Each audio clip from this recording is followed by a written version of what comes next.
Hola a todos y bienvenidos. Este no es un video de recomendaciones ni una reseña tradicional sobre Achita no Joe. Tampoco es un intento de explicar la obra correctamente. En YouTube ya existen muy buenos videos que cuentan la historia completa, explican su contexto y ordenan sus temas principales. Yo mismo llegué a esta obra gracias a ese tipo de contenidos.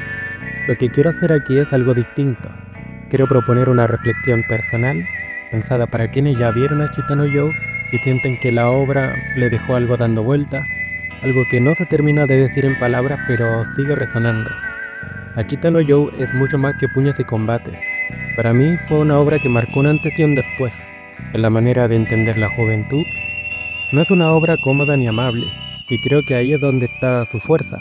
No es una historia hecha para gustar fácilmente, sino para incomodar, para desgastar, incluso para cansar al espectador. Y aún así, puede transformar la forma en que uno mira al mundo. Y en este video no voy a limitarme a hablar de fechas, datos o influencias directas. Más bien quiero hacerme algunas preguntas que la obra deja implícitas. ¿Qué tipo de persona es Joe Yabuki realmente? ¿Qué significa ganar en una historia como esta? ¿Por qué tantas lecturas o opiniones modernas intentan salvar a Joe cuando la obra no quiere hacerlo? No para contradecir a otro análisis, sino para ampliar la conversación. A través de esta reflexión quiero compartir cómo Achita no Joe no solo dejó una huella enorme en el manga y en el anime, sino también cómo fue cambiando mi propia manera de pensar en ciertas ideas como el sacrificio, la pertenencia y el sentido de quemarse por algo. Si ya viste la obra, te invito a acompañarme a esta lectura personal, no como una verdad definitiva, sino como una conversación abierta sobre una obra que, como pocas, sigue diciendo cosas incluso muchos años después de haber terminado. Para pensar a Achita no Joe con más profundidad, es inevitable situarnos en la época que fue creada. Japón, tras la Segunda Guerra Mundial, no solo estaba reconstruyendo ciudades, sino también identidades. La posguerra dejó pobreza, pero sobre todo dejó una sensación de quiebre.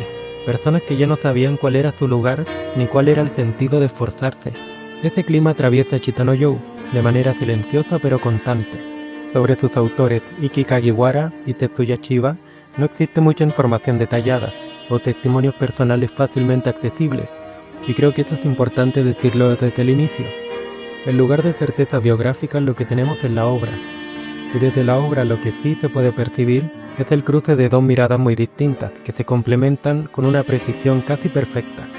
Kajiwara, con formación como periodista, parece traer a la historia un interés profundo por la vida en los márgenes, la calle, la rabia, los conflictos sin solución clara y las personas que no encajan del todo en la sociedad. Esto no es un dato confirmado, sino una lectura posible, pero es difícil no sentir que el guión de Achita no Joe nace de alguien atento a historias humanas crudas, observadas más que idealizadas. Chiba, en cambio, construye ese mundo desde el dibujo, y lo hace con una evolución notable. Al inicio su trazo es más simple y más rígido, pero a medida que la historia avanza, el dibujo se vuelve más expresivo, más violento y más cansado. Los cuerpos se desgastan, los rostros se deforman y el movimiento se vuelve más pesado. El arte no embellece la historia, la acompaña, la empuja y la hace visible. Lo interesante es que ninguno de los dos parece dominar al otro. No hay una sensación de lucha entre el guión y dibujo, sino de cooperación. Cada uno opera desde su propia expertise, y es justamente esta combinación la que le da a la obra una profundidad poco común para su época. Achita no Joe no habría sido lo que es con un gran guión y dibujos mediocres, ni tampoco con un gran dibujo y una historia superficial. Es la suma de ambas miradas, atravesadas por una misma época, una misma herida histórica, la que convierte a esta obra en algo más que un manga deportivo. Su influencia posterior, tanto en manga como en anime, no viene solo desde su historia, sino del modo en cómo se articuló la narrativa y el dibujo como una sola experiencia emocional. Ahí está uno de sus aportes más duraderos.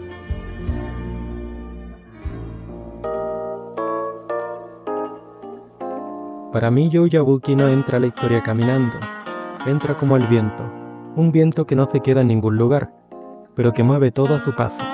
Esta idea no solo está en la metáfora. El anime, tanto en la primera como en la segunda temporada, refuerza esto a través del sonido. El silbido que acompaña en muchas apariciones a Joe no es casual. Ese sonido no anuncia héroes ni gloria, anuncia presencia.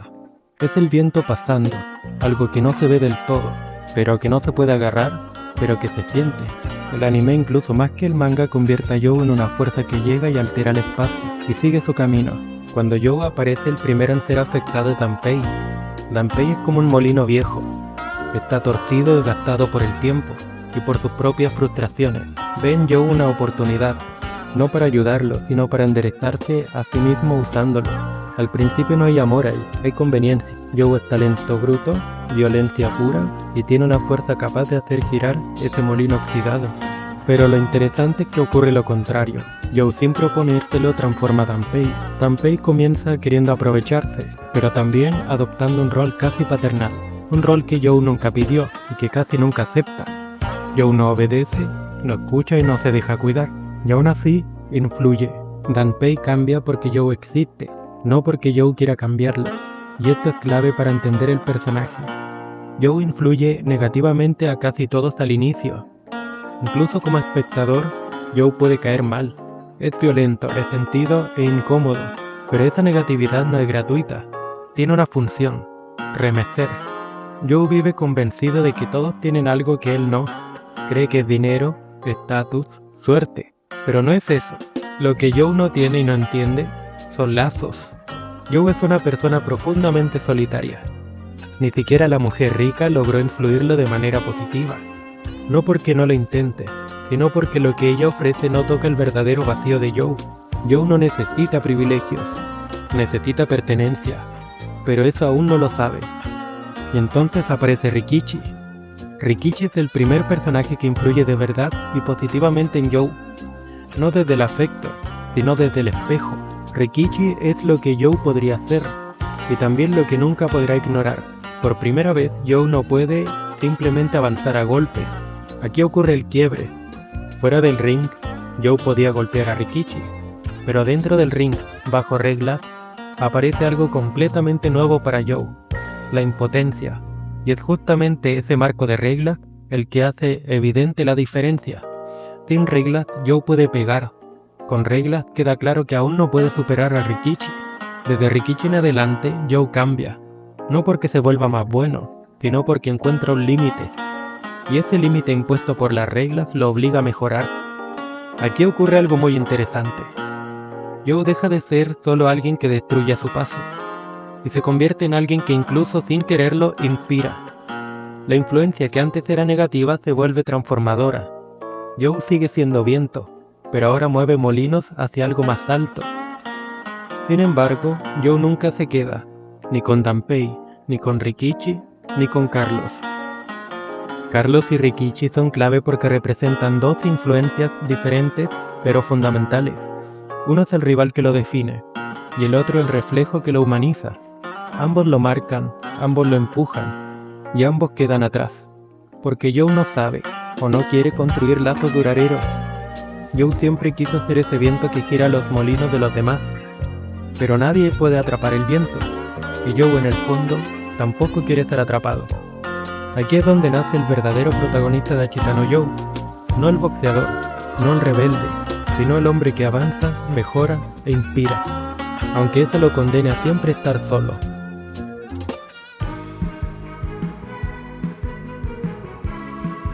Si la calle define quién era Joe, el ring define quién decidió ser.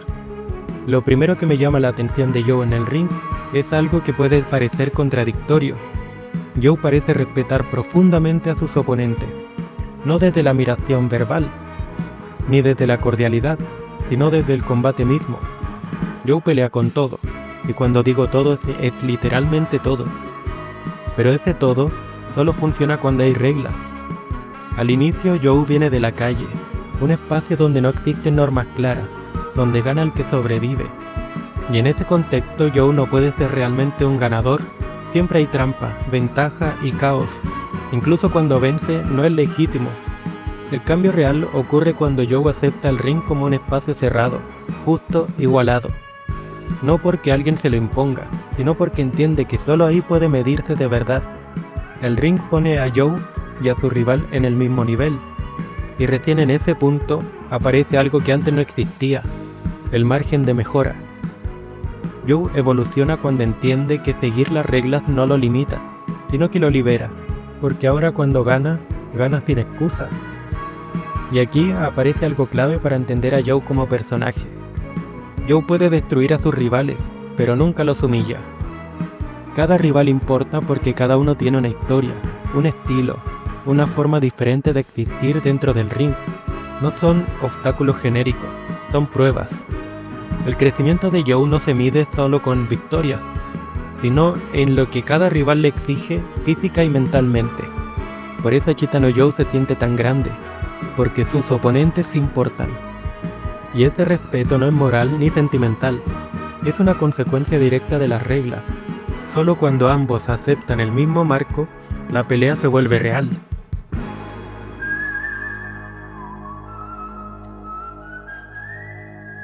Joe dice que quiere quedarse en cenizas. No es una frase bonita, ni una exageración poética. Es una declaración de vida.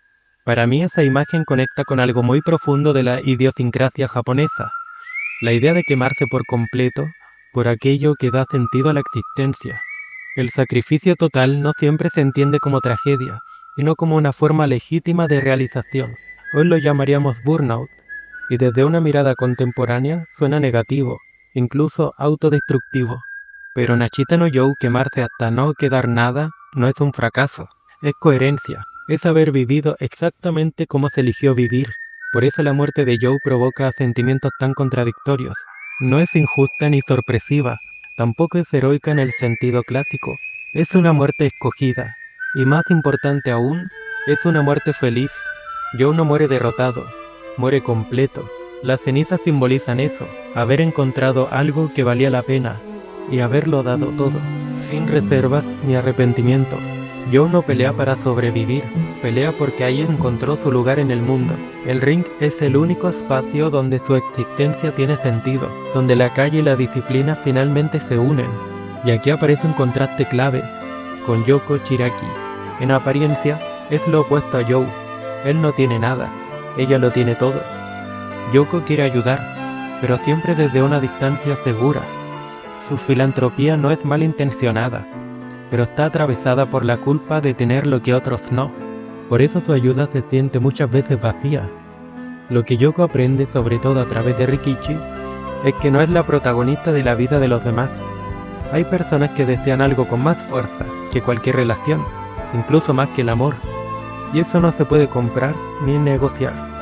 Yoko también busca pertenecer, pero su esfuerzo es invisible.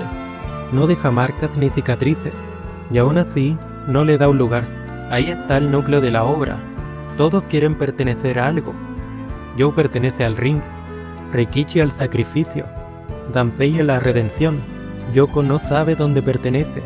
Joe muere en cenizas, pero muere habiendo encontrado su lugar. Yoko sigue viva, pero seguirá buscándolo.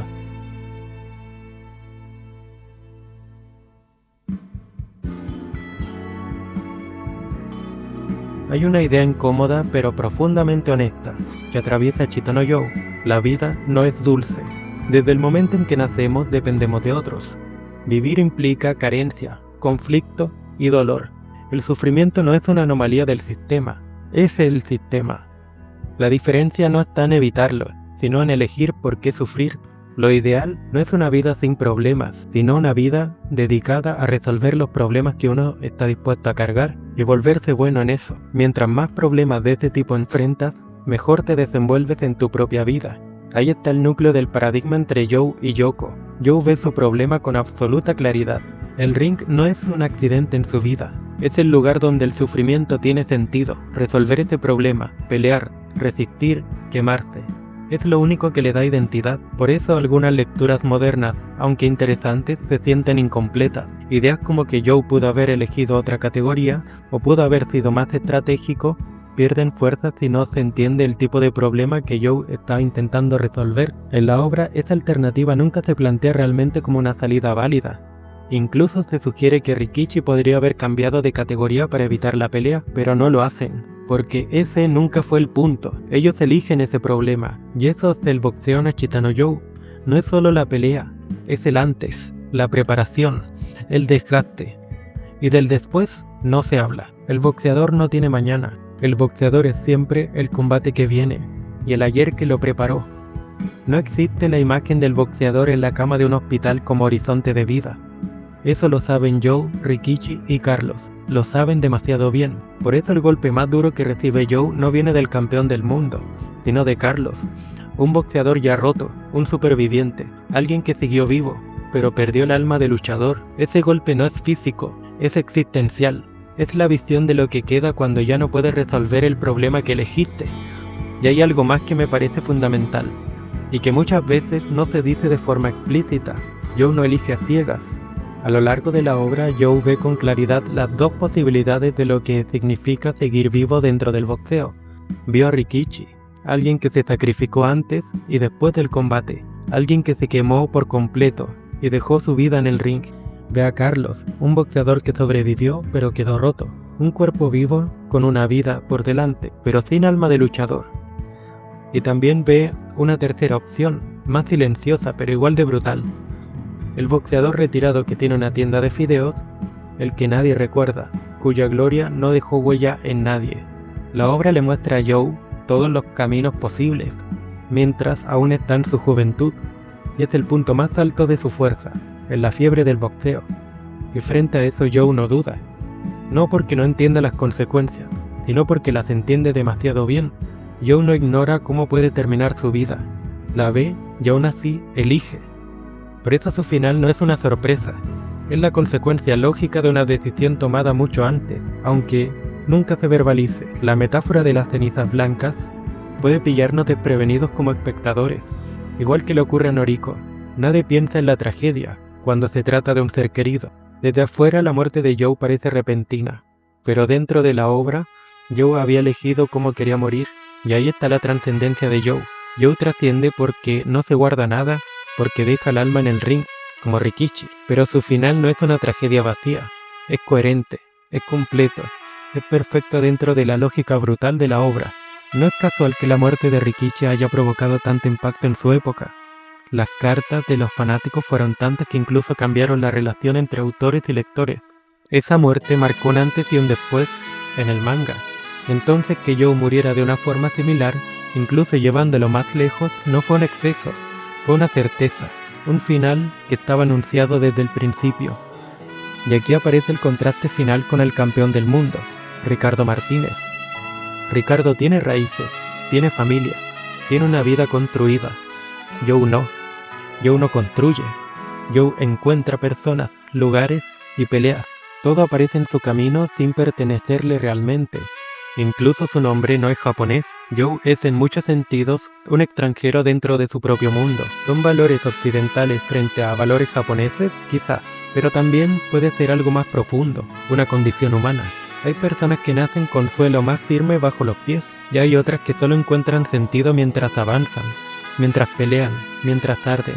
Achita no Joe no habla solo del boxeo, habla de elegir qué dolor vale la pena vivir, y de aceptar que si eliges bien, incluso las cenizas se pueden convertir en una forma de victoria.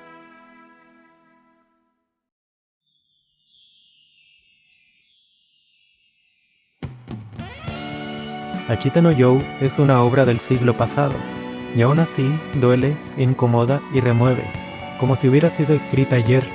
Eso ya dice algo. Joe no es solo un personaje trágico, ni un mártir romántico. Joe es una pregunta abierta, que sigue vigente. ¿Qué haces con tu rabia?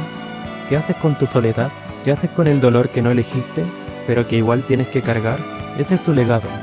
Hoy Joe no vive únicamente en el manga o en el anime, vive en las reflexiones que provoca, en personas que como yo siguen hablando de esta historia, en youtubers que la explican, la traducen y la hacen accesible a nuevas generaciones, incluso en espectadores que descubren con sorpresa que muchas escenas icónicas del anime moderno son homenajes directos a Joe y no lo sabían. Eso es impresionante y también un poco triste, porque Achita no Joe es un pilar cultural, pero hoy no es fácil de acceder. Y aquí viene una confesión personal. Si yo tuviera que recomendar Achita no Joe hoy, me daría cierto disgusto decirle a alguien joven, parte desde la primera temporada. No porque sea mala, al contrario, es fundamental. Pero es lenta, dura de ver y exigente. En un mundo con ritmos completamente distintos, eso se vuelve una barrera real. En mi caso yo mismo la dejé a medias. Volví después casi por accidente cuando encontré la segunda temporada en Amazon Prime y en español. Noté que los dibujos no eran los mismos y me surgió el interés por seguir. Ahí empezó todo. La temporada 2 de Ashita no Joe es otra cosa. Tiene ritmo y dirección. Incluso se permite corregir aspectos del manga. Se siente hecha con amor y con conciencia clara del legado. Da la impresión de que alguien dijo, esto no es una serie más, esto es historia. El nivel de animación, la música, la atmósfera, todo parece trabajado con ambición de película, como una gira final, como una despedida en grande, y lo lograron. La temporada 2 es una joya y su banda sonora es extraordinaria. Por eso cuando pienso en el legado de Joe, no pienso solo en el pasado, pienso en qué sigue. ¿Qué podría hacerse hoy para que Ashita no Joe llegue a más personas, especialmente a gente joven? Porque aunque sea un seinen, toca temas que vale la pena enfrentar temprano. La violencia sin contención, la falta de límite, el resentimiento y la soledad extrema. En algún punto muchos personajes podrían leerse como personas profundamente dañadas, personas que usan a otros, personas que no miden consecuencias. Y aún así la obra muestra algo clave. La evolución es posible. Eso no es glorificar la violencia, es mostrar sus consecuencias. En este sentido, Ashita no Joe no crea sociópatas, los desarma. Entonces, ¿qué podría hacerse hoy? Una remasterización accesible, bien distribuida, con subtítulos y doblajes cuidados. Difusión oficial que reconozca su influencia directa en el anime moderno y sobre todo espacios de conversación como este. Joe ya tiene estatuas, pero no tiene un acceso fácil para volver a vivirlo. Y eso es una deuda, porque Japón y el anime como industria le debe mucho a Joe, no solo como obra, sino como símbolo cultural. Joe representa una forma de entender el sacrificio, el honor y quemarse por algo que vale la pena. Y quizás, en un mundo agotado, saturado y lleno de burnout, volver a Joe no es mirar al pasado, sino preguntarnos con honestidad brutal, ¿por qué vale la pena quemarse hoy? Ese es el verdadero legado de Ashita no Joe. Y mientras sigamos haciéndonos esta pregunta, Joe no se convierte en ceniza, sigue peleando. Y bueno, este fue mi análisis y reflexión sobre Ashita no Joe. Puede que a algunos les parezca una lectura pesimista, pero desde mi punto de vista no lo es. Para mí es una forma de abrazar la infamia, los defectos y las contradicciones que puede tener la vida misma. Me interesa mucho saber qué opinas tú de Ashita no Joe, cómo lo descubriste, o si esta reflexión te hizo pensar algo diferente. Te voy a estar leyendo en los comentarios, para que sigamos ampliando la conversación. También quiero contarles que soy autor de manga como hobby, y que además hago ilustraciones. Mi red principal es Instagram. Ahí subo dibujos regularmente casi todas las semanas, y también van a encontrar los links a mi manga, que está disponible en las librerías de Chile y en Mercado Libre para envíos internacionales. Todo eso está reunido en mi link recopilatorio de sponsor, que dejo en la descripción. Nos vemos en el próximo video.